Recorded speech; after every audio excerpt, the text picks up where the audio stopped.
Right then, we welcome everybody to the full council meeting of Beverley Town Council. We'll start with agenda item 1 and 1A.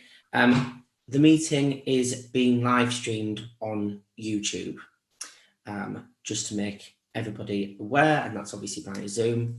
1B, the protocol in terms of using the remote technology. So everyone knows we've got the virtual meetings policy. Any councillor that's got a virtual background, please remove the virtual background because that's in contradiction to the policy. It just makes voting a little bit more difficult with a virtual background, that's all. And we will conduct the meeting in the normal way that I have done. If everybody can turn their microphones off, including members of the public, and that would be fantastic. And then when you are called on to speak, just remember to unmute yourselves, and then once you've finished participating, please return back to muted status. That's great. Right, we'll move on to agenda item 2, and that's to receive apologies for absence. Any recorded, Deputy Clerk? Yes, Mr. Chair, we have Councillor David Boynton, who, as his role as an elected member, is having to attend another parish or town council meeting this evening. Thank you very much. Any others? No. Okay, so number 3, declarations of interest. So A, to record declarations of interest by any member of the council in respect of agenda items listed below. Members declaring interest should identify the agenda item and type of interest being declared. None to declare. Okay. And B, to note dispensations given to any member of the council in respect of the agenda items listed below. No dispensations. Okay. So we come on to item 4, a presentation from Tim Carlisle regarding 2 churches. So A, to receive a presentation from Mr. Tim Carlisle regarding the ongoing work of the 2 churches project. Okay, Mr. Carlisle, I'll hand over to yourself. Thank you. Right, thank you, Mayor, and thank you everybody for inviting me to address your meeting. If the heritage of this town is important to you, if education and music are important to you, then we would ask you to support our charity, 2 Churches, 1 Town. Who are we? We are a charity that was formed in October 2019, and we think it's unique in the UK for 2 churches and a business community to come together to form a charity. The twin purpose of this charity is to rescue and preserve for the public benefit the heritage of Beverley Minster and St Mary's, and to nurture and grow the unique and lasting links of heritage, music and learning that bind the 2 churches and the town. Today, these 2 buildings are among the top places to visit in East Riding, and we calculate roughly between 100,000 visitors a year come to these buildings as visitors, attendees, and that excludes church services. We need to save this priceless heritage, we think, and keep the buildings open and free and safe for people to visit. But we need to understand that there is what is a £2 million annual programme over a 10-year period each year in order to save these 2 buildings and what goes in and out of them. We've had a lot of coverage in the Yorkshire Post. We're in the Yorkshire Post front page again on Saturday. We've got a lot of interest, and we've been quite successful so far in the grants that we have applied for. St Mary's has had an individual National Heritage Lottery Fund grant, which they are nearly concluding with, which is to restore the South Clerestory there. And the Minster has also been successful with a National Heritage Lottery Fund grant, both of which are around about £400,000 in order to restore the Lesser South Transept. And in confidence, I can tell you that we have also been successful with securing a significant grant from the government's COVID-19 Heritage Preservation Fund, which will help both buildings, particularly into this next year. So we like to think that we have got on with a task and not sat on our hands to raise money, but it would help us if we were to receive your support in what you do, in what you say, and in what communications come from you. That's me. If you have any questions, please let me know. Thank you very much for that presentation, Mr. Carlisle. Very informative, and I think all members can agree that it was, good to hear from you and to connect with the organisation that you represent. Do any councillors have any questions? Councillor Gow? Are we looking at a substantial financial contribution? A substantial financial contribution? We would welcome any contribution on an ongoing basis, on a small or in a large way, towards Beverley Minster and St Mary's, two churches organisation. The total amount is almost beyond anybody's individual reach, and it's going to take, we think, 10 years in order to get both buildings shipshape and to recover what will be, in effect, about £20 million over that period. So my purpose today is not to apply to you for a grant. We have applied to you for a grant for the funding of a website as part of our fundraising campaign. My purpose is to explain about two churches that hopefully you'll be able to appreciate the breadth and scope of what we're talking about, particularly in Beverley. These two churches obviously bookend the town, and we believe are very important to keep the tourism coming into and out of Beverley. Thank you. Councillor Horsley, please.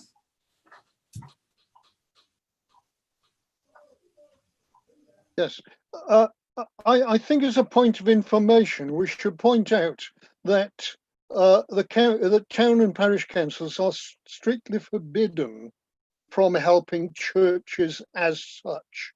So we can help specific projects if we think those projects are to the benefit of the people of Beverley, but we can't help churches as such. That's just a point of information. It doesn't usually make any real difference, provided things are worded correctly and are an honest presentation. If I may answer that point, that view is the same that is held by the National Heritage Lottery Fund. They do not support any religious initiatives or buildings or anything. I think the point is here, I'm obviously trying to draw one's attention to the wider aspects of these churches, which attract significant visitors into Beverley, not because they're churches, but because they're buildings that people are interested in. Thank you. And indeed, two churches is not a religious organisation. It is there to raise money for to preserve the heritage of the buildings, and also to develop the education and music side, rather than a religious context. Thank you. Councillor Healy. Thank you, Chair. Yes, it was just to follow up on Councillor Gow's point, really. I think he's inviting you to be a bit specific about requirements, but I understand where you're coming from, Tim. You're not here to pitch for money. But I just want to say, absolutely, these two churches are the very essence of Beverley. This town is nothing without them. And throughout its history and its heritage, they have been there. And of course, Beverley St Mary's substantially rebuilt in 1520, 500 years ago, when there was that catastrophic incident, which at the time would have been big news across the country, where the king himself was concerned. And of course, so much of Tudor England was sort of based on stuff that was going on up here in Yorkshire, and the Pilgrimage of Grace and so on. And I think my point is that we are nothing without these churches. It is about heritage. It's not specifically about religion. These churches have had different religions in them over the centuries, as we know. I personally think that this town council, I'm sure I'll probably speak on behalf of everybody in saying that we're so proud of Beverley Minster and Beverley St Mary's, as you say, bookending the town. And I think as a general principle, this council will want to do everything that it can. I know there was a bit of an issue around the website application on a technical issue. There were issues there around the fact that I think it was a retrospective application for costs that had already been incurred. But please, Tim, don't let that deter you in any way, because I'd be very surprised if any of us really wouldn't be supportive of the role that these two churches play in our unique history. And thank you so much for coming along tonight and explaining that to us. Thank you. Okay, thank you. Any other questions? Yes, Councillor Pinder. Yes, thank you for the presentation, Tim. I think just the point I wanted to make was, I know you're unsuccessful with the previous grant application, but there will be another round of grant applications that you're welcome to apply for. And I know that the grants committee does consider very carefully the applications and the detail that's applied. So, having been rejected for one grant doesn't mean that you won't necessarily succeed in another one, but it will have to go through our usual grant committee applications. Thank you. Thank you. Yeah. Yeah, thank you for the point. Okay, any other questions, or can we move on to the next item on the agenda? Yeah, okay. Thank you very much for your time, Tim, and please get in touch in terms of a bid to our grants committee in the future. Thank you. Thank you very much. Right then, councillors, moving on to agenda item 5, to confirm and sign the following minutes of full council. Full council held on the 7th of September 2020. I will move them from the chair. Do I have a seconder? Councillor Horsley, thank you. Item 6. All those in favour of the minutes, yeah, please show clearly. Yeah, that's unanimous. Thank you very much. So to confirm and sign the following committee minutes. A, Policy and Finance Committee held on the 2nd of September 2020. Approval recommended at Policy and Finance held on the 12th of October 2020. Do I have a proposer for those, please? Councillor Johnson. And a seconder, please. Councillor Pinder. And all those in favour, please show. That's unanimous. Thank you. 6B, Grants Committee held on the 14th of September 2020. A proposer for those, please. Councillor Horsley. And a seconder, please. Councillor Astal. All those in favour, please show. Okay. Any against? No? Okay, that's carried. Yeah, thank you. 6C, Planning, Property and Services Committee held on the 22nd of September 2020. Approval recommended at Planning, Property and Services Committee held on the 13th of October 2020. Proposed by Councillor Astal and seconded by Councillor Wildey. All those in favour, please show. Thank you. That's carried. And 6E, Planning, Property and Services, Policy Committee held on the 12th of October 2020. Councillor Johnson, you wanting to comment on that? Yes, I am. We have agreed that, well, first of all, this was a finance meeting, not a policy meeting. And we have agreed that finance and policy minutes will only be signed by that committee going forward. So this will just be to note that these minutes have been presented to full council. Right, okay. Could I ask for clarification, Mr. Chair? Because the committee is policy and finance, surely each meeting will be at the policy and finance committee still, rather than changing the title of the committee depending on what's being discussed at it? Yeah, that's what I'm doing. That is fine, but it does say policy committee rather than policy and finance committee. But we did agree that the minutes of that committee would only be signed by that committee at their next meeting, and then would come to full council after that. So these minutes are just for noting, not for signing. Mr. Chair, to raise not an issue with that, but a question with that, because it's only the minutes are only to note, there are items in those minutes that are to be ratified later in this agenda. For example, the policy regarding virtual meetings, the recommendation at that meeting is for it to be finalised at this meeting, but those minutes aren't going to be approved until November. Recommending that to full council. I just want clarification to make sure we're getting that correct. Councillor would like to come in here. Yeah, right. Thank you very much, Councillor Johnson. Right, Councillor Pinder.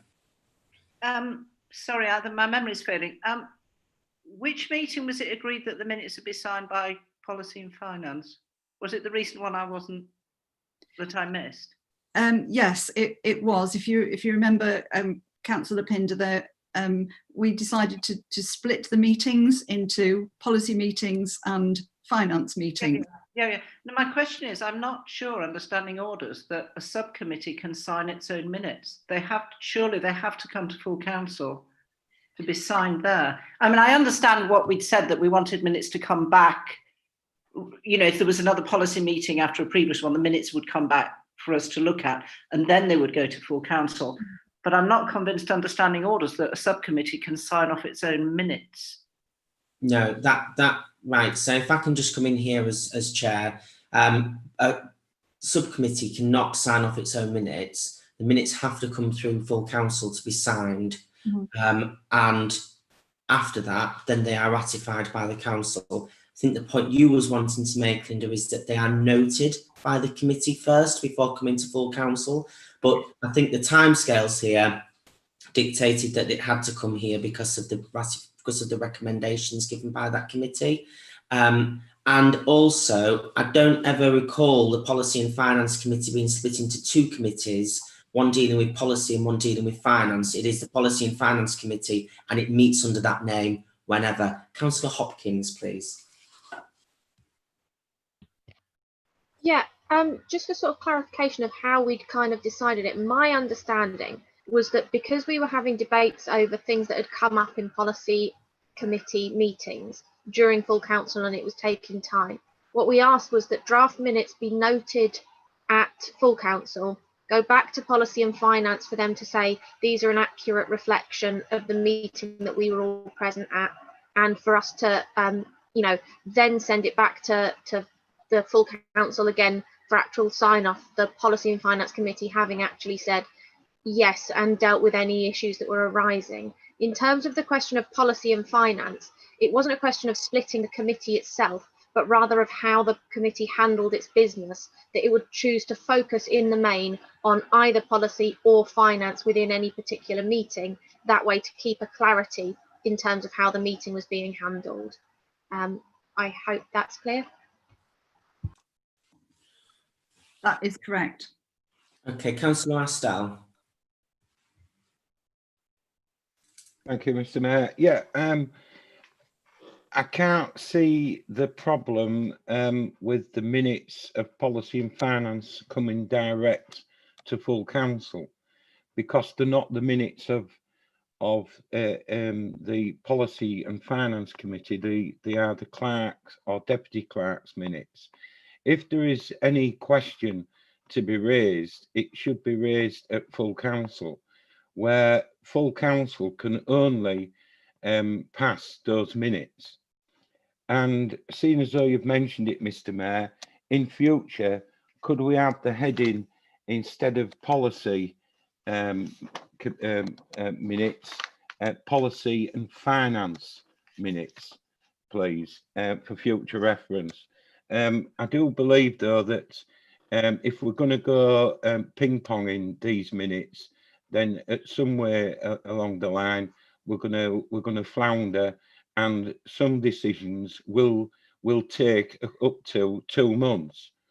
So I just think that we're best leaving as we have always done for the meeting.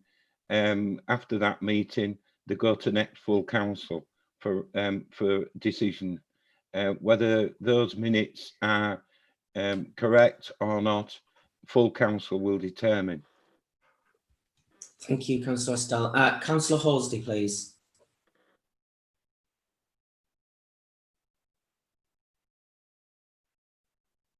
Sorry.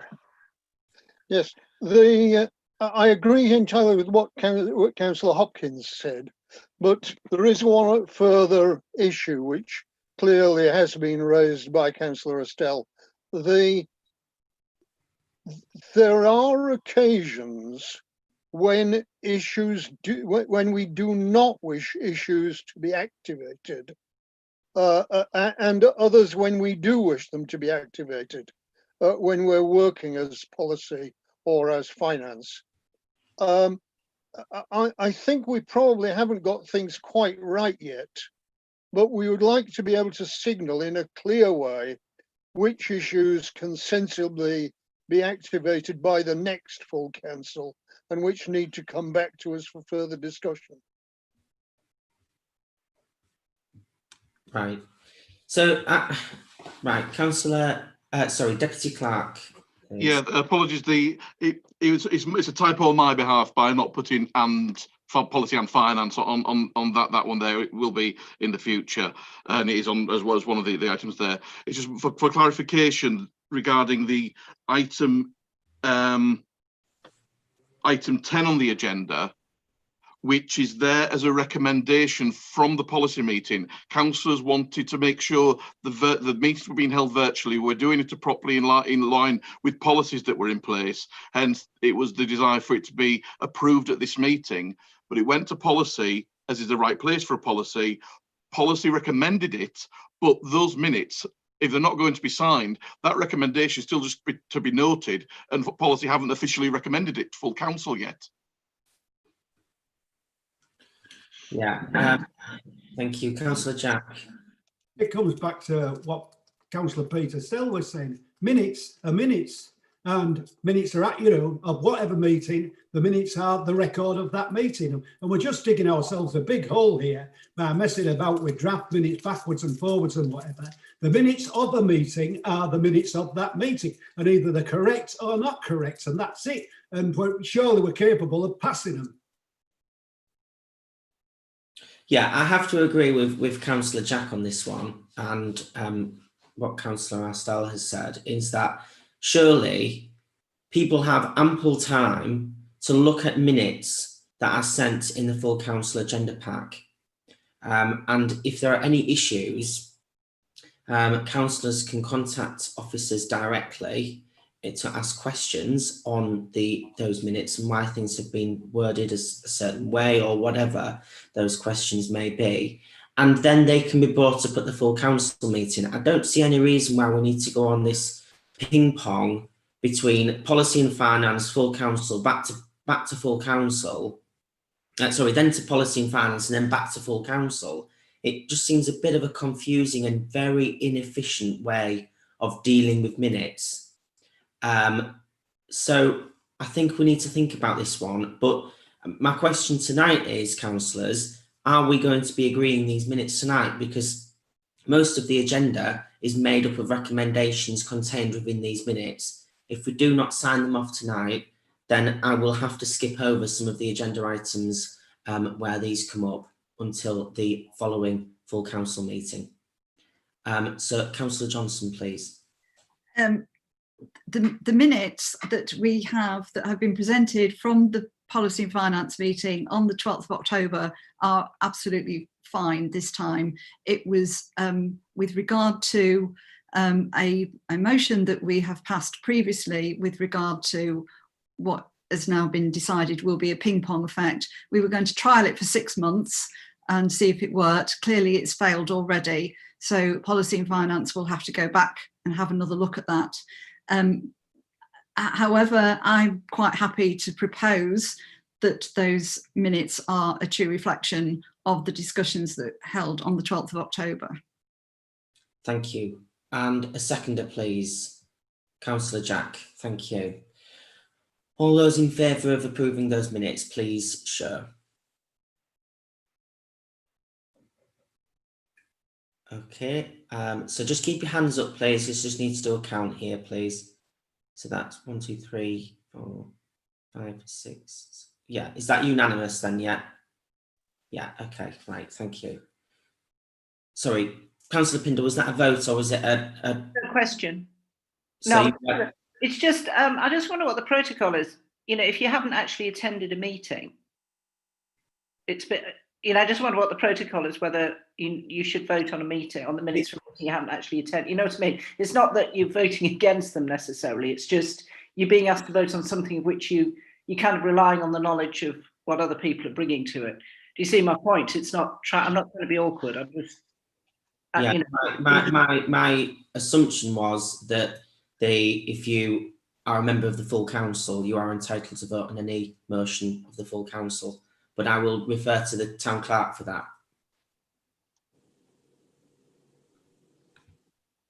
Can you hear me now? Yes. Thank you. With respect to the minutes, the minutes usually through standing orders would come straight back to full council. That's the way normally it would be done. We did, talking with Councillor Johnson and with the other councillors from policy, they did look at Policy and Finance, they did look at if there was this possibility to change, but it is going to cause a big lag in time for actions in some respects. But that's why minutes come back to full council, so that all councillors can get together on those minutes and propose and second the minutes. Yeah. So just to clarify, Helen, can you just clarify that point raised by Councillor Pinder in terms of whether members can vote on minutes of meetings which they did not attend themselves? My assumption was that they could, because they are members of the full council and therefore are entitled to vote on any of that. Can you? I think. No, sorry, councillors. Abstain. Councillors, I'm not asking for councillors' opinion. I'm asking for advice from the clerk on this. Town clerk, please. As far as I'm aware, that yes, as full council members, then they can then vote and propose and second. Obviously, if you've not been at a meeting, though, I would say that you are, you know, you do need to have knowledge that somebody that's been at the meeting can give a true reflection, which obviously having several members of Policy and Finance Committee here, we do have that. Thank you very much. So I will come to you, Councillor Pinder, but my advice to councillors is that if you would like to vote for, you are entitled to vote for any minutes of the meetings which you are entitled to, although you also do have the option of abstaining as well. But I need to know, for the clarification of the record of the meeting, how many are voting for, how many are voting against, and how many are abstaining. So for clarification purposes, if you're not raising your hand, then it's going to go down as an abstention. But I will have to ask for against as well if people aren't raising their hands. Do you see my point? So yeah, okay. Yeah, Councillor Willis. You didn't know that I abstained from all the committees that I wasn't at, because I understood that you couldn't approve minutes of a meeting you weren't at. So you need to put me for abstaining from whatever I wasn't at, which is the finance, I can't think what else, the grants. Okay, That's noted, Councillor Willis. Thank you. Right. So Sorry about that. yeah. Right. So agenda item 6E. PPS committee held on the 13th of October 2020.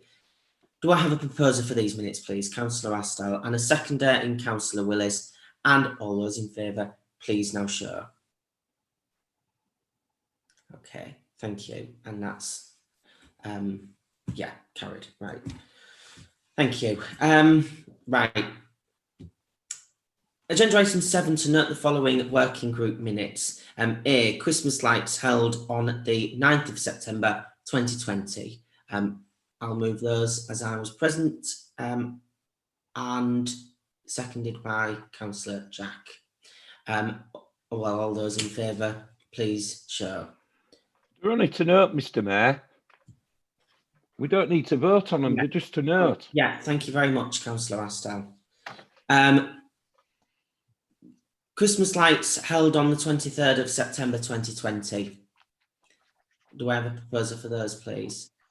Yeah, Councillor Horsley, and a seconder, please. Councillor Willis. And I presume that's carried, yeah.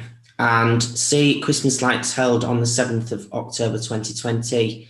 A proposer for those, please. Councillor Willis, and a seconder in Councillor Jack. And again, that's, I presume that's carried. Right, thank you very much. There's announcements and correspondence. Well, obviously, it's still pretty quiet on the engagement front. I attended the opening of a community garden at Cherry Tree Centre, and that was it was a very good engagement. Actually, it's dedicated to Rose Willoughby, who was a very passionate resident down there, and also worked with the Cherry Tree Centre for a number of years. So it was a very fitting tribute. And the sun was shining, and it was a glorious afternoon. So it was a very good engagement. Other than that, I do have to make an announcement to councillors that I was informed about over the weekend, and that is that our very own town clerk has won an award, and Helen was shortlisted for the SLCC's John Crompton Cup for Mentoring Award 2020, and it was a national award, and I'm very pleased to say that Helen won and was awarded that on Saturday, I believe, and I would just like to propose a vote of congratulations to Helen. You know, that it's a special award, and it's fitting of the calibre of town clerk that we have working for our council. And I could not think of a better, more deserving town clerk than Helen. So congratulations, Helen, and yeah, well done on behalf of everybody. Very, very proud. So that's that from me. We'll move on to item 9, reports from councillors serving on external bodies. To receive brief reports from councillors who represent the town council external bodies. Councillor Hopkins. This is actually a question on item 8 still, Mr. Mayor. I just wondered if you knew of anything for yourself in terms of engagements for Remembrance Sunday as yet. I know there's been some discussions about what might go ahead, and I just wondered if there was anything that you were aware of yet about engagements for yourself. Okay, so I can confirm that I will be partaking in engagements on Remembrance in November, but I am not able to say what, because we do not want to be drawing crowds, I believe. So those are private engagements that are specifically for invitees only to attend, because obviously the Remembrance Sunday parade and the service at the Minster and the service at Hengate Gardens does attract a large number of crowds, and that wouldn't be good in the current circumstances either. So yeah, I should also mention, and thank you for reminding me, Councillor Hopkins, that councillors will have seen I sent an email out last week regarding an open letter that I wrote to residents regarding COVID-19, and just to remind residents that we are at a critical point in the East Riding, but also in Beverley in terms of COVID-19, and to remind people of the basics really, and just to encourage people to do their best. So I did that last week, and that also went out on a video which can be found on the Town Council's YouTube page. Councillor Gow. As you say, it would appear that the YouTube channel is working very successfully, and you've got some very positive comments on that, Mr. Mayor. Well done. Thank you, Councillor Gow. Yeah, Councillor Healy. Just to come back on the, there has been some guidance issued by the East Riding Yorkshire Council on Remembrance Sunday events. It's come out from Darren Stevens. I'm happy to send that to the clerk. I don't know if you've seen that, Mr. Mayor, and all the other councillors have, but it's a fairly long email, but it restricting numbers. If anybody wants to see that, I've got it. Yeah, you can forward that across, Dennis. I do believe that that the office has been in touch regularly with Sarah at the civic office, and yeah, it's very limited numbers in the Hengate Gardens. So yeah, we're not public. It's not public. It's not going to be publicised about Remembrance Sunday. People are allowed to stop and watch it, but they've got a rule of six. Exactly. Basically. Yeah. So, yeah. Okay. Right. We will move on then to agenda item 9. So, does any councillors have? Do any councillors have reports on external bodies? Yes, Councillor Hopkins. Thank you, Mr. Mayor. Just a short one, really. I attended the local links meeting last week, which is obviously an opportunity for various organisations to try and meet up and connect together. Usually it's a bit more of a networking event. It was a little bit odd on Zoom, but I did highlight the Hansa League to the people there, and off the back of that, I believe Beverley FM got in contact with Hamish, and he was able to do his piece on Beverley FM. So hopefully there'll be a few more items like that where, you know, where I've highlighted it. There may be people from various different organisations who might like to get in touch. And there was, you know, there's a lot of groups there. So I think, you know, if we are intending to do things, so for example, the campaign on toilets and things, there's lots of groups there we could try and connect with in the future as well.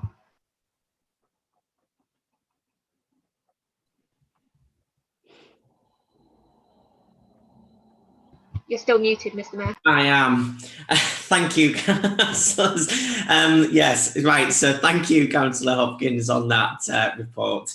Any other councillors wishing to give reports? No.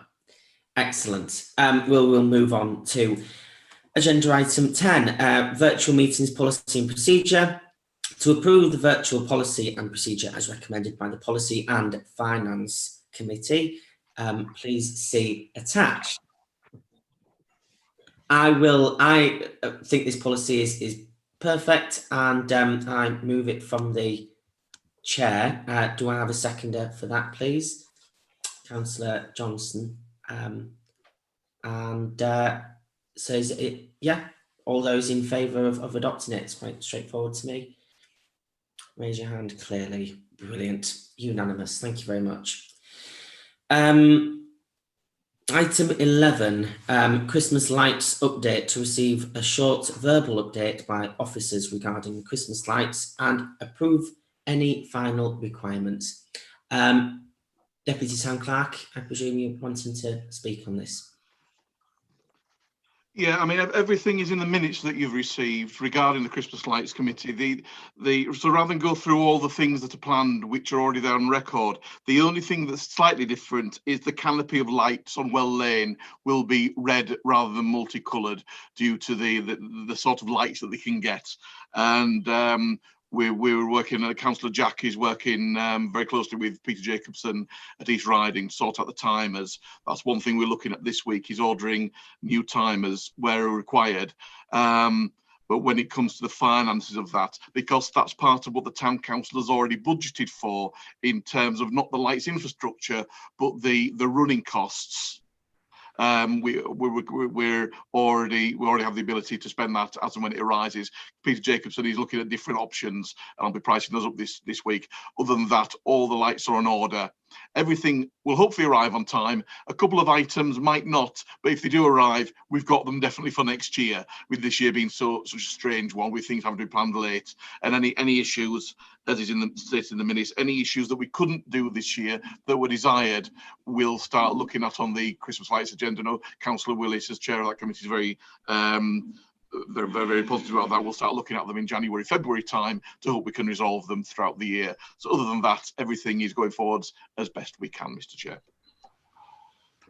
Brilliant. Thank you for that, Deputy Clerk. Councillor Healy. Yes, just to ask really, the Christmas Lights Committee, in terms of the ordinary person in the street, will they notice a difference this year? Will the average person in Beverley walking down around the town centre say, you know what, there's been a step change in the lights this year, there really has? Or will it be not really all that different to what it was in previous years? What's your general view of how different it will be? Councillor Willis. Yes, it will be different. We've ordered quite a lot more lights. We're covering areas we haven't covered in the past, assuming everything arrives. Things like Well Lane we haven't done before. Memorial Hall will have lights. I'm trying to think where else. But yeah, people will notice a difference. Okay.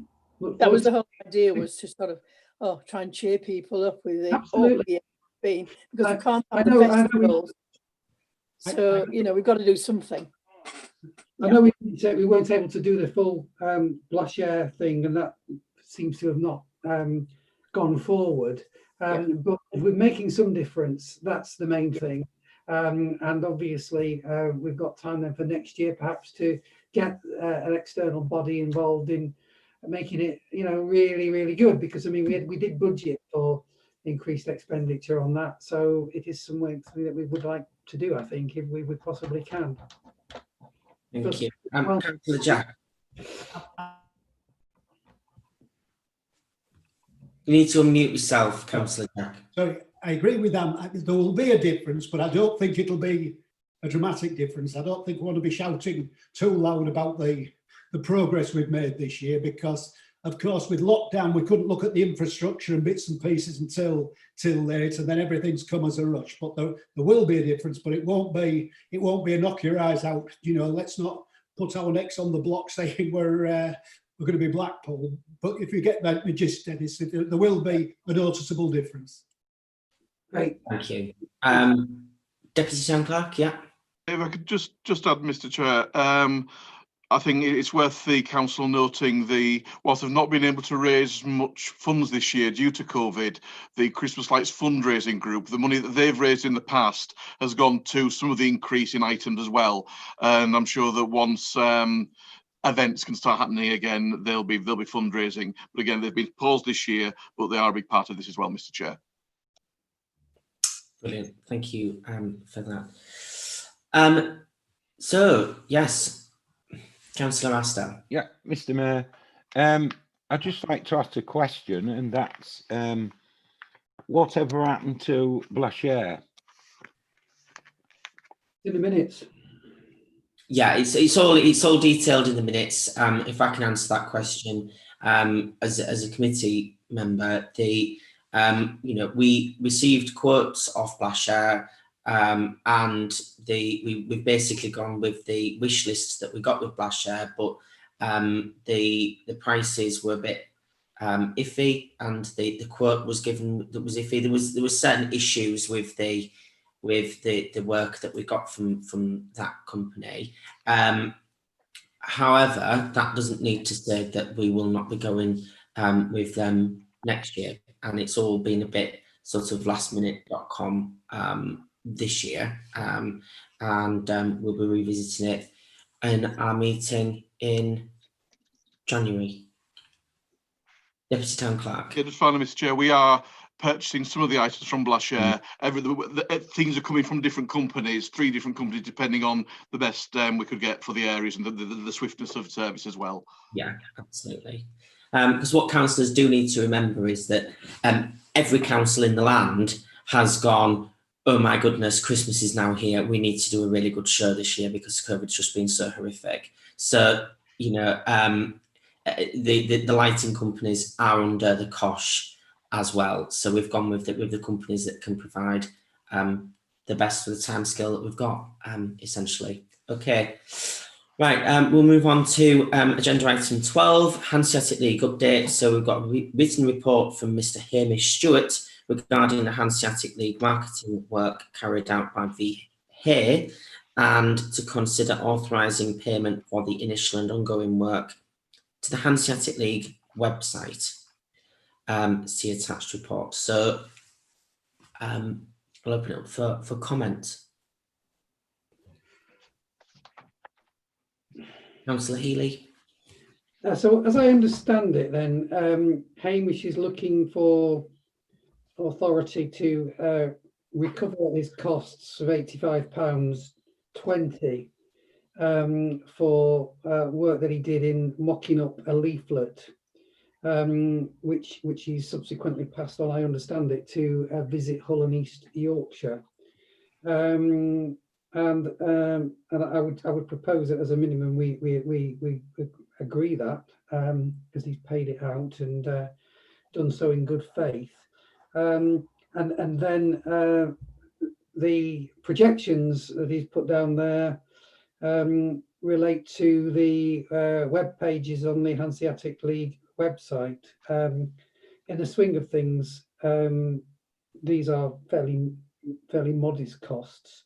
So I would propose and move that we approve those, because the Hanseatic League is, again, we were talking earlier about Beverley's heritage, and this all links in to that. And I have sort of talked to Hamish about the work that's been done with Visit Hull and East Yorkshire, and they appear to be taking a key role in this. Having said that, conscious that I'm not on the working group and others are, so I will defer to those of you who are, but I would suggest that we pass those costs that Hamish is recommending. Thank you. Thank you, Councillor Healy. Councillor sorry, I had Councillor Willis on my list, and then no, you didn't want to speak. No. Sorry, I thought your hand was raised. We'll go with Councillor. Right, Councillor Hopkins, then, please. Just if I could just clarify, my recollection is that when we agreed about the Hanseatic League, that we actually already agreed to support the website cost. That's my recollection of what we agreed previously. Obviously, you know, the more recent expenditure on the question of leaflets, and I think it was, you know, is all very reasonable cost. It's just that it's my recollection that we have in fact already approved the website costs. Okay. Councillor Wilding. Yeah, I'd just like to propose that we approve the costs because they are fairly modest, and I think it'll be really good for Beverley, and it'd be good for the 2 churches as well. So I propose that we accept the costs. Thank you. Got proposer in that. I'll just take a second. I've got everybody with hands up, so I'll just take a seconder for that proposal, if I may, please. Yeah, Councillor Astow. Okay. Yeah. And you seconded. No. Well, I'm seconded it. Surely I can speak.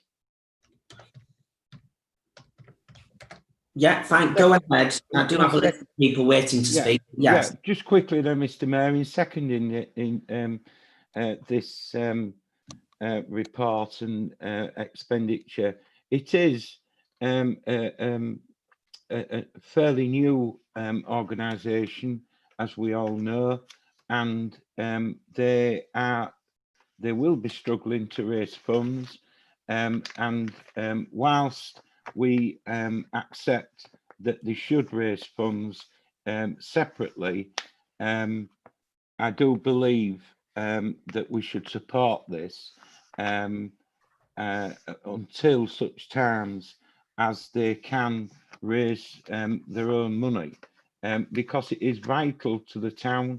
And as Councillor Ely has rightly pointed out, we've heard earlier on about the two churches. This is as important almost as what those two churches are. It goes back hundreds of years as this organisation, and we should be very proud that we've managed to achieve this status to become members of the Hanseatic League. Thank you, Councillor Austell. Councillor Willis. I remember, yeah, I did put your hand up, you're right. It was just to say we ought to say thanks to Hamish. He has worked so hard on this. And if it wasn't, I think, for him pushing and working, we wouldn't be where we are now. And yes, it is very important to the town. Yep. Thank you for that, Councillor Willis. I should just point out to everybody that I have a notepad here, which I write everybody's names down on. So you don't need to keep endlessly with your arms raised. I get everybody. I've got eagle eyes. So you can raise your hand for a couple of seconds and then pop it back down again, because I do jot everybody's names down in order of when they are raised. Town Clerk, you wanted to speak. Thank you, Mr. Mayor. I was just going to say that I've been working with Hamish, basically with just signposting other organisations that may well be interested in getting involved with the actual project of Hansa. Two Churches was one of those other groups, along with the Civic Society and various other groups as well around the town, as it involves, you know, a large town factor really. So that was all, just for information. Thank you. Thank you, Town Clerk. Yeah. So, Councillor Hawser, did you have something to say? Did you have your hand up there?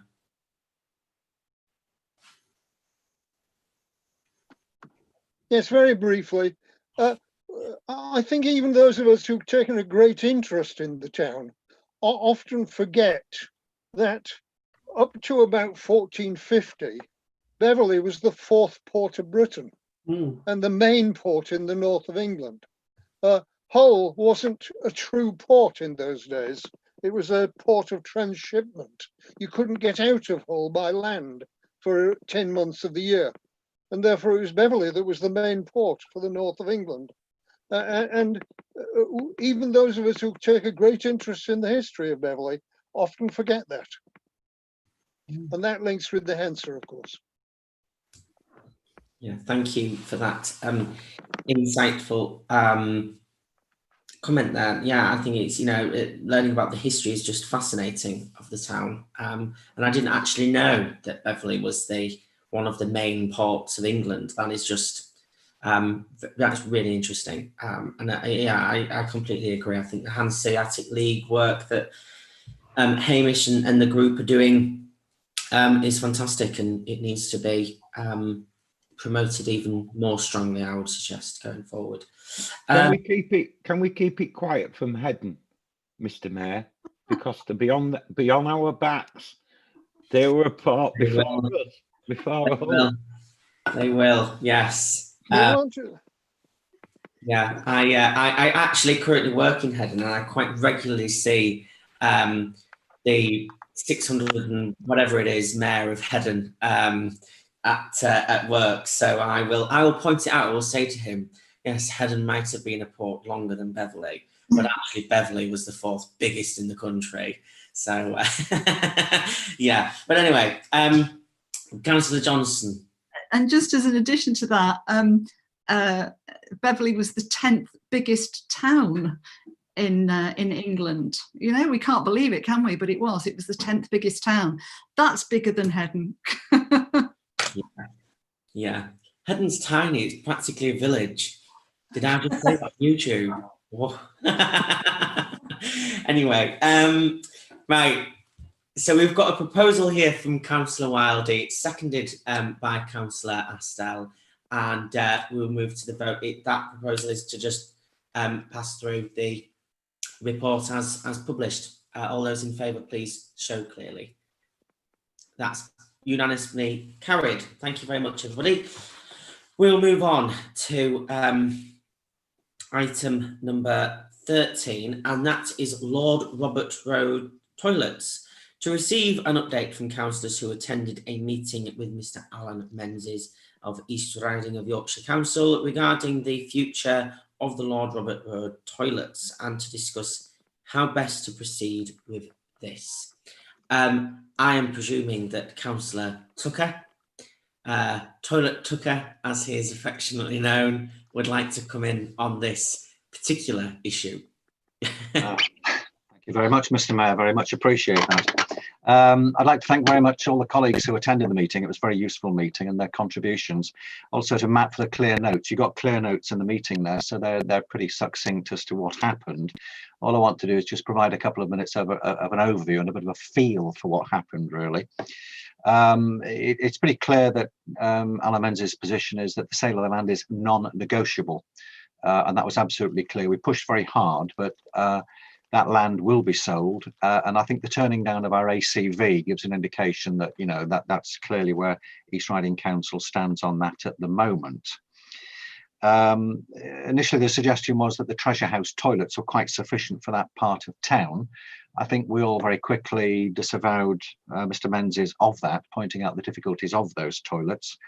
And we came to an agreement, which I thought was useful, that public toilets in Beverley are not good. We do need something on this end of town, that we should review the whole situation. And I think Mr. Menzies was mindful to work with us on doing that. It was agreed that the land on the current site, Lord Roberts Road toilets, had fallen into a pretty woeful state, and we had to do something about it. And it was a very useful suggestion by Councillor Jack that we consider possibly using the site where the Lord Robert Road's gardens are at the moment, which, as many of you will know, is a pretty big piece of land, and large sections of it are currently overgrown. And I was delighted and somewhat shocked, but to find that Alan Menzies was very much in agreement with that and would have actually suggested it himself. So we've got a situation where both councils think that would be a suitable location on which we could do something. And Alan Menzies at the moment is looking to see if there is any provenance on it, any covenants, anything that would restrict us using it for that purpose. I hope that there isn't, and I don't see why there should be, because it would be an additional use to public gardens. They'll still be primarily that, so I think we can enhance them, you know, rather than detract from it. And in reality, you know, when you sit and think about it, it's possibly a better site than where the current location is. So I think with working together with them, if we are lucky and that there's no restrictions on it, we can come up with a project which I think will benefit everybody. And the final feeling from that meeting was that we discussed another range of areas where the Town Council and East Riding Council could work closely together. And I sensed a real willingness to do that, and a real understanding that we need to do that together. So I felt that we'd made progress on possibly future projects as well. So at the moment, we are committed to this. Beverley Town Council is now a full member of the British Toilet Association. We seem to be going in the right direction. We just need to check the land is available to do that, and then we can take it from there, Mr. Mayor. Thank you. Very informative meeting, and I think a successful meeting nonetheless of the decision on the toilets. But I think that there's possible avenues and ways forward there. So thank you very much for everybody involved in that meeting with Mr. Menzies. Any other comments on that from other councillors? No. Right. Okay. We'll move on then. Thank you for that update, Councillor Tucker.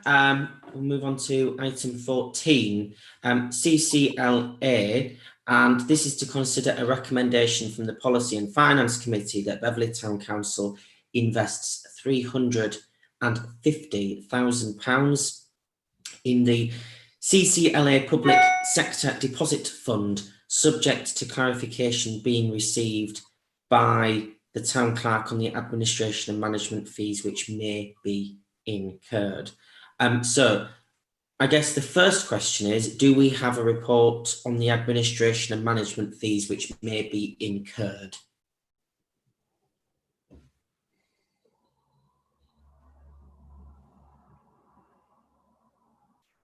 We don't have a report yet, Mr. Mayor, on that. The meeting was only on Wednesday. Right. Okay. That's contact has been made. Right. Okay. So yeah, I'll open it up to the floor then. Thoughts on that?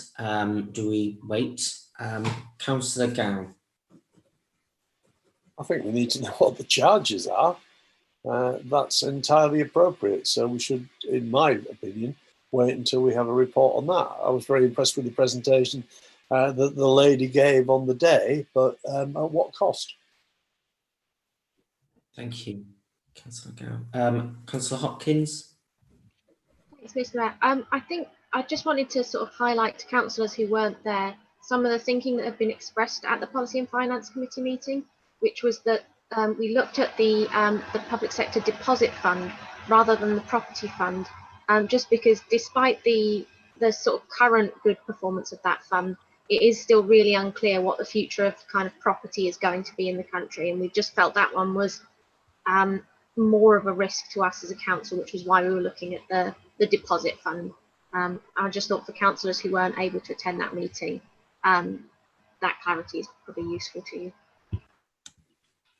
Thank you, Councillor Hopkins. Councillor Healy. Yeah, just to concur with Councillor Gow really, and Councillor Hopkins. I think if you look at the website, it does tell you what the charges are, but I think I would be far more comfortable with hearing, getting an email at the very least from them. It looks to be in the region of 1%, but we shouldn't proceed, I don't believe, until we have got that clarified. We've waited long enough. Another month I don't think is going to make any difference. And the public sector deposit fund does appear to be the right one for us.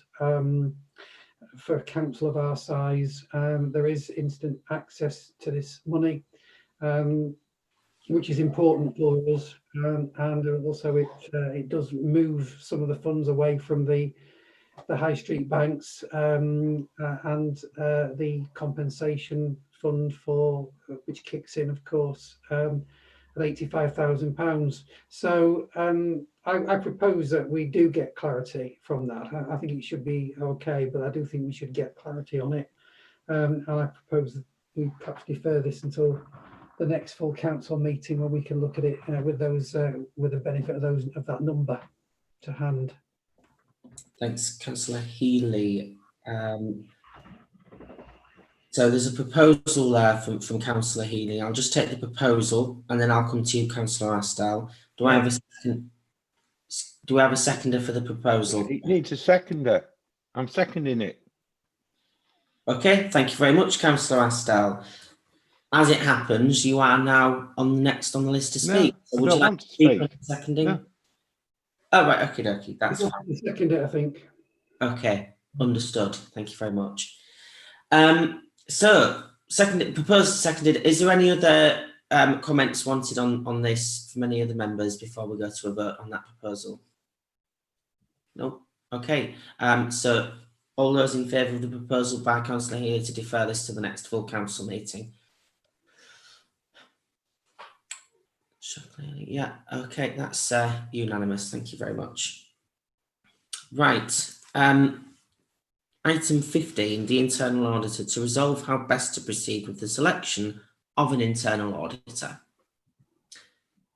Councillor Astle. Yes, Mr. Mayor, I would recommend that we go with public sector audit. I don't see there's been a problem in the past. And how can we identify a problem when this company is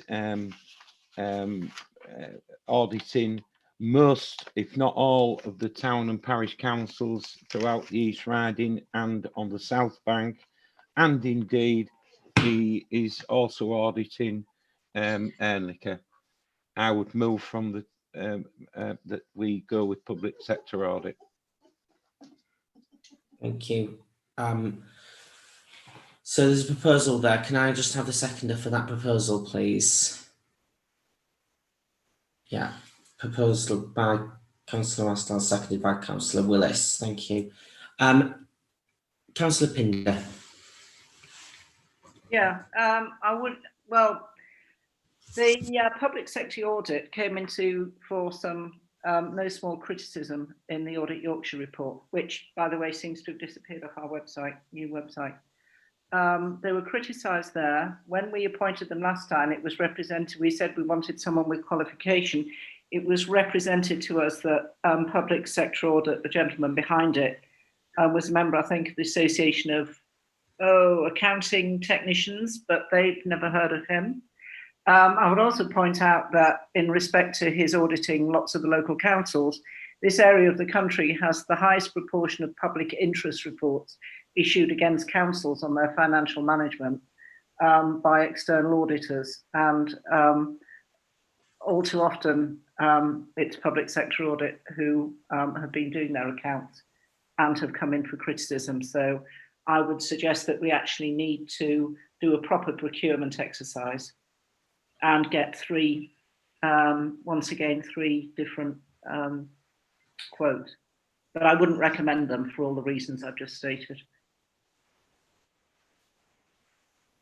Okay, Deputy Town Clerk. Yeah, just on the website, that's just an error on my behalf with a linkage. I'll sort it out straight after the meeting. Thank you, Deputy Town Clerk. So, thank you, Matt. Yeah, thank you for that. Councillor Healy. Need to unmute yourself.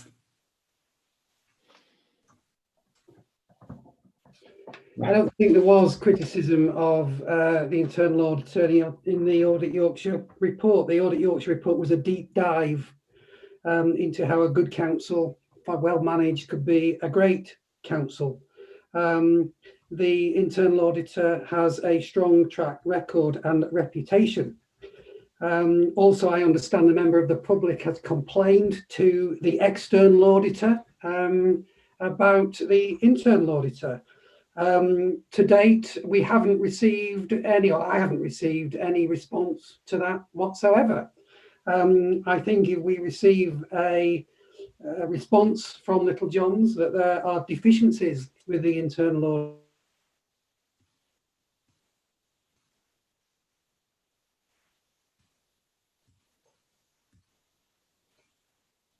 I think we've lost Councillor Healy mid-flow there. I'm not sure if it was just me or if it's everybody else. Yeah, everybody else as well. No, I think you're back now. Can you hear us, Councillor Healy? Yes. Yeah, sorry. Mid-flow, you was, yeah. It was in full flow then. You bobbed off. Yeah, there you go.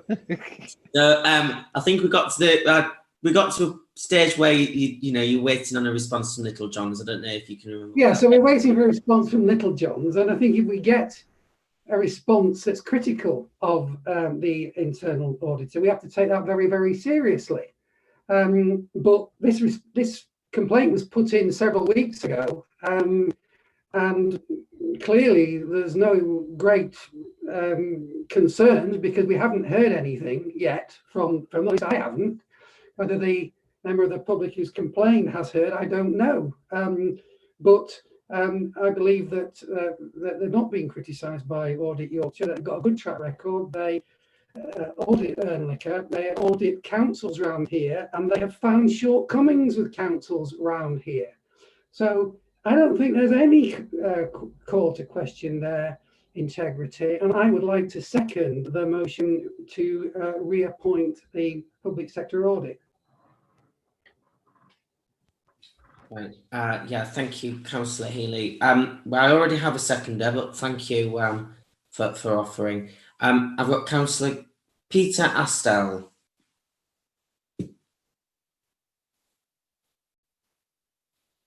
Can't hear what you're saying, Councillor Astel. Yeah, thank you, Mr. Mayor. You know, I hear what Councillor Pinder's saying, but until, as Councillor Ely has said, we do get any specific concerns regarding public sector audit, which I don't think we will. I just think that we should reappoint him to as the internal auditor. I don't want to be party of making accusations about public sector in a public forum like we are. You know, I think that we have to be very, very careful what we say about public sector audit.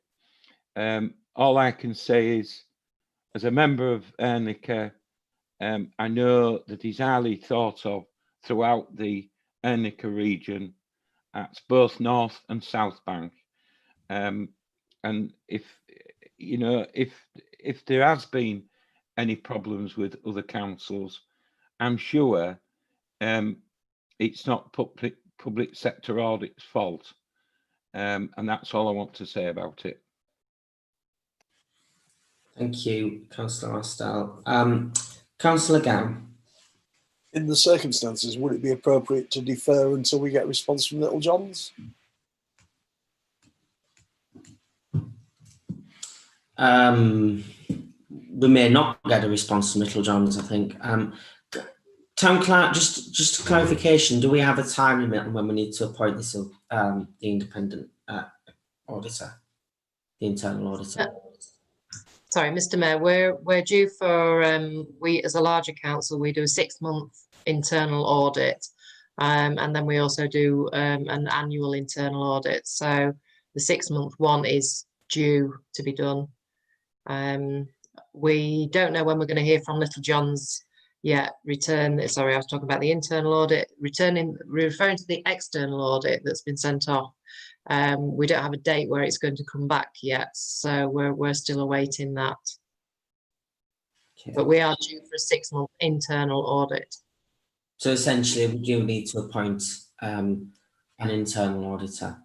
The council will need to appoint an internal auditor. Yeah, I mean, if you would prefer to wait for, you know, another month, that could be okay. But we do need to be getting this process in place.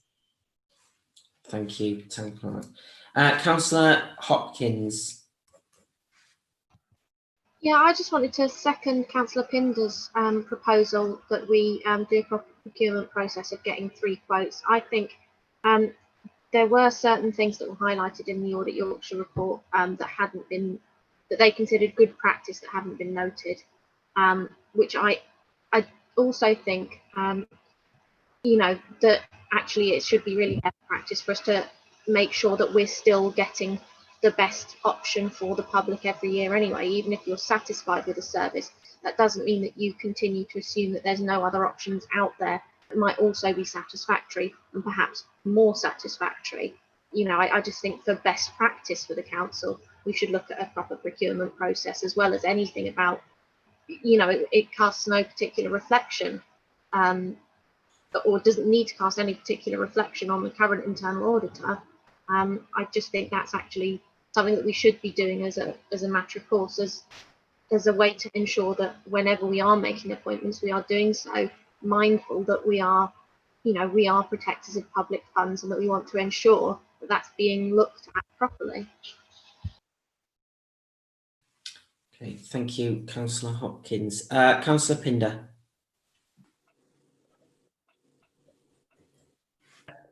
I'm conscious that in the Audit Yorkshire report, one of the findings, recommendation, it said a review of the effectiveness of external audit under the JPEG guidance has not been carried out. I'm not actually convinced that we've actually done that yet. And I would suggest we need to do that. We have to carry out a review about the effectiveness of our internal audit before we can actually appoint an internal auditor. Thank you. Okay, Councillor Willis. If we need to do this pretty soon to get the 6-month audit done, could we not carry on just for this audit with the people we've already got and then do what Councillor Pinder suggests and look at other options? But just to get this one out of the way because it's so urgent. Yeah. Councillor Healy. Yes, I think that's a good idea. I don't have any issue at all with long-term sort of tendering or looking at other alternatives. But the internal auditor is accountable to the external auditor, and a complaint has been made to the external auditor. And in the absence of the external auditor coming back and saying there's a problem, then in my view, there is no problem. And therefore, we should pass this, we should appoint this auditor. This thing has to be done quickly, but I would certainly not be averse to longer term looking at that, and maybe next year appointing and having a look at a proper tendering process, because such a thing takes a lot of time. And as usual, we're right up against the wire. So my proposal is that we move with the internal auditor, and then, you know, let's start a process of tendering and looking at other options, so that this time next year we can do it. But let us not hijack the process at this point when our internal auditor is renowned, and when a complaint's being made by a member of the public to the external auditor that hasn't been commented upon. And certainly if it is commented upon and it's negative, then we will clearly change any decision that we've made to appoint an internal auditor. So, you know, I hear what's being said, but I do believe, as Councillor Willis has said, that we should be moving and appointing the internal auditor without further delay. Councillor Hopkins. How urgent is it? Because the town clerk just indicated we could defer for another month. I think if we've got the time to defer for another month, haven't we got the time for a procurement process? If we're only asking for 3 quotes, and then we can bring it back in a month's time having asked for those 3 quotes. You know, what is the exact deadline that we're working with here? Well, Mr. Mayor, No, Councillor Astal, I've got other people in front of you that are wanting to speak. I will come to you when it's your turn. Town Clerk, can you just comment on that from Councillor Hopkins on the deadline, please? How urgent you need to appoint one? Right, well, as I stated earlier, normally we would have a 6-monthly audit. So we'd be looking, normally for us in October, we look at have been audited in October. That's when we have our dates usually for the internal audit, the 6-monthly one, where different things are checked. And then the process is that on the annual audit, other things are checked. If you have the same internal auditor, they're obviously checking different things at different times, and you can organise that time plan so that, you know, that each year different things are going to be checked. Where it comes to actually waiting, obviously this needs to be a decision of the council. So the councillors need to make a decision on it. And if you don't appoint, then that's up to this council. But to be efficient, we need to be looking in October or certainly early November to get the 6-month audit done. Okay, thank you for that clarification there, Helen. Councillor Johnson. Yeah, thank you, Chair. Last year, if colleagues will remember, we had actually great difficulty in trying to find other possible internal auditors, which is why in the end, we voted to go with our current auditor, public sector audit. I don't see anything wrong in carrying out a tender process, but as I've learned in the past year, the officers are very well attuned to the requirements of audit, of financial reporting, and they have a very good plan of action to ensure that we are compliant. I think it is important that we remain compliant, that we do become the best possible council we can be, and therefore if we delay to appointing an internal auditor for October, we are not going to be compliant.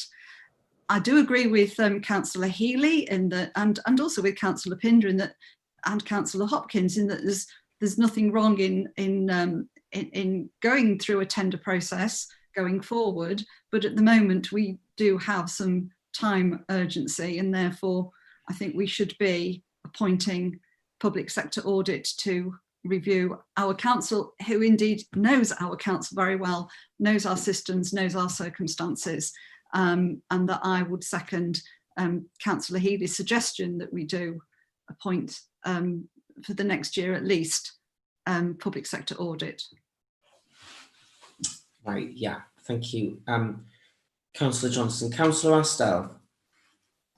Thank you, Mr. Mayor. I thought I made the proposal originally, but I'll let Councillor Ely You did it, Pete. take it.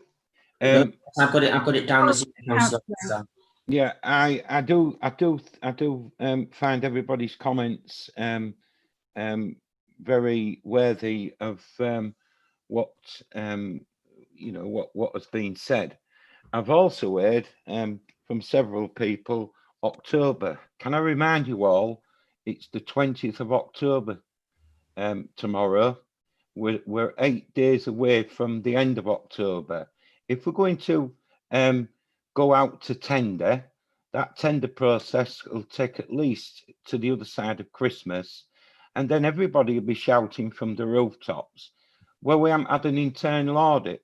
Pressure will be put on the office, and before we know where we are, everything has to stop because we're in an internal audit situation.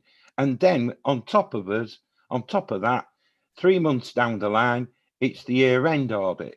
So I think we should get a grip of ourselves, go with this internal audit tonight. And I may add that this internal auditor has been around a lot of years. We're not talking about somebody to just come off the street and onto the scene of local government audit. It's been around a lot, considerable, a lot of years. And I do remember Linda Johnson is absolutely right. I do remember, Linda, what difficulty we've had in sourcing somebody suitable to audit our affairs. So I would urge everybody to support my motion tonight to go with public sector audit, and then I accept. Yeah, let's look at the whole process again of finding another internal auditor. Thank you, Mr. Mayor. Okay, thank you, Councillor Astell. So are you proposing an amendment to your original proposal to add to look at a tendering process? Yeah. Later on in the year. Yeah, I'll amend that, my original proposal, Mr. Mayor. Right, okay. And do Councillor Willis still happy to second that motion? Yeah, with the amended motion, right, okay. Councillor Tucker. I think Councillor Astell more or less said what I was going to say, Mr. Mayor, but in a much more laborious manner. Could I suggest that what we need here is just basic common sense? We know going out to tender will take at least 3 months. It will put us all under significant pressure. It will set things backwards. We're trying to stabilise. It makes no sense whatsoever. Let's go with what we currently have. We've got plans in place. If anything goes wrong with their assessment, we can review. And let's open it up to a tender in the future time. Yeah, Thank you for that, Councillor Tucker. So, any other comments on this item? No, right. Well, we'll move to the votes then, please. So, proposed by Councillor Astle, seconded by Councillor Willis, that we stick with the original, with the auditor, this time public sector audit, this time, and get a tender process underway for the year-end audit. All those in favour of that proposal, please show. So that is, just keep your hands up, please, everybody. 1, 2, 3, 4, 5, 6, 7, 8, 9 in favour of that proposal, and those against? 2. Okay. And then those in favour of the proposal by Councillor Pinder, seconded by Councillor Hopkins, to delay the appointment of an internal auditor pending a tender process for the appointment of that internal auditor. Please show. Those in favour. That's 2, and then those against, please show. And that's 3, 5, 6, 7, 8. That's 8 against. Okay. Right. So the proposal by Councillor Astle is carried. Thank you. Item 16, Officer Pay Awards, to note the Statutory National Joint Council Pay Award 2020-2021. And that's duly noted. Okay, thank you very much. Sorry, Councillor Horsley.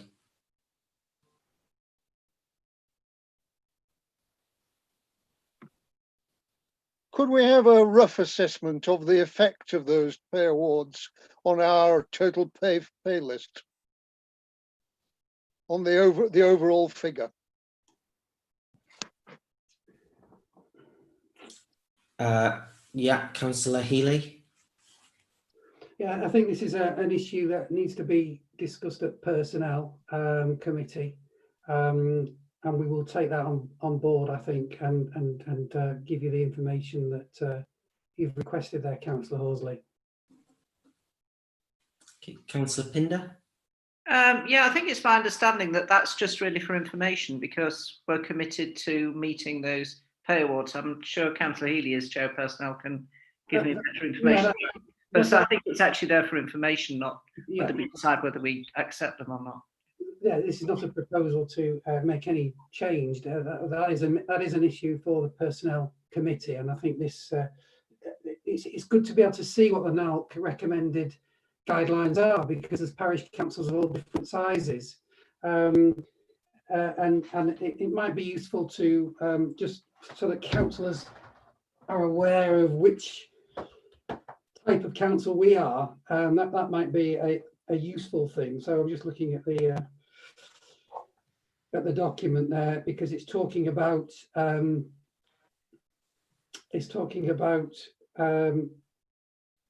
substantive range and below substantive range, and a lot of this is dependent upon the size of the councils involved. As you can see there, there's a pretty wide spectrum from level 1 right up to level 62. So that might be helpful. But in general terms, this will be an issue that's discussed at Personnel. And this really is for councillors to note, so that they can see the wide range of salaries that are available for clerks of different size councils. So I hope that's useful for you. But if anybody's got any more specific questions, please ask me, subsequently. But we will be looking at this at the Personnel Committee. Okay. Right, Town Clerk. Yeah. I was just about to say, Mr. Mayor and councillors, that it's the NJC pay scales. and it was negotiated with unions and the NJC, and it's a 2.75% pay rise across the board. Just to clarify. Right, thank you for that, Town Clerk. Deputy Town Clerk. You know, I was just going to add that it's not about reassessing anybody's pay scales. It's just the National Joint Council annual pay award increment that is for the pay scales that we're currently on, which is a statutory agreement. Yeah. Thank you. Right. Does anybody else have any other comments on Councillor Astle? Yeah, I just wondered, Mr. Mayor. I mean, I don't understand how come this has got on the agenda anyway, and it should have gone on to the personnel agenda, and we at personnel will determine, you know, the pay scales as laid out here, and make recommendation to full council. No, Councillor Astle, this is just the pay increments. It's we're not going to be determining. The personnel committee isn't going to be rescaling people. So I think you might need to rephrase what you've just said there, Councillor Astle. Because I'm sorry, Mr. Mayor, but this is the NJC pay scales as set out, not NALC. NALC's just copied it on their letterhead. Thank you. Councillor Astle, yeah, but you've just said that. Yeah, I think you just need to be careful in how you phrase things like that. But yeah, basically, it's just to note we can't do anything about it. It's been determined by NJC. Okay, so yeah, I mean, it can be discussed at personnel, but it's not. There isn't anything really that personnel can do about the issue. So yeah, right. Final thought from Councillor Willis. You need to unmute yourself, Councillor Willis. That's a change for me. No, it's just something that might interest you all. Because of what's happening with the food banks at the moment, the food bank on Bransham is helping the food bank here. And in the end, we formed an alliance. All the food banks in Hull and the food bank in East Riding have formed an alliance. The idea being we can all help each other with supplies or whatever, but also with ideas and cooperation and so on. And it's one good thing that's come out of COVID, I think. But I thought you might just be interested because we do support the Beverley Food Bank from here, from our council. Right, thank you. Sorry, I thought you wanted to comment on the agenda item, but yeah, thank you for that anyway. Yeah, so that is it. Thank you, councillors. I'll draw the meeting to a close. Can I just say something, Mr. Mayor, which is very important to Matt and Helen. I don't know if you've all seen on your private chat, but there's a message here from a Katie Beardsworth to everyone. My connection has become unstable. Yes, it's Councillor Pinder. That's Councillor Pinder. What do you mean? Who's the hell's Katie Beardsworth? It's because I've been using our work Zoom. Well, I wish you'd put your proper name, Margaret. Pete, I got kicked. My connection broke when I reconnected. Okay, so the meeting is still being live streamed on YouTube. Can we keep this through the chair, please? And I've changed it back. It's just it will automatically do that. Yeah, right. So I'm drawing the meeting to a close. Thank you very much, ladies and gentlemen.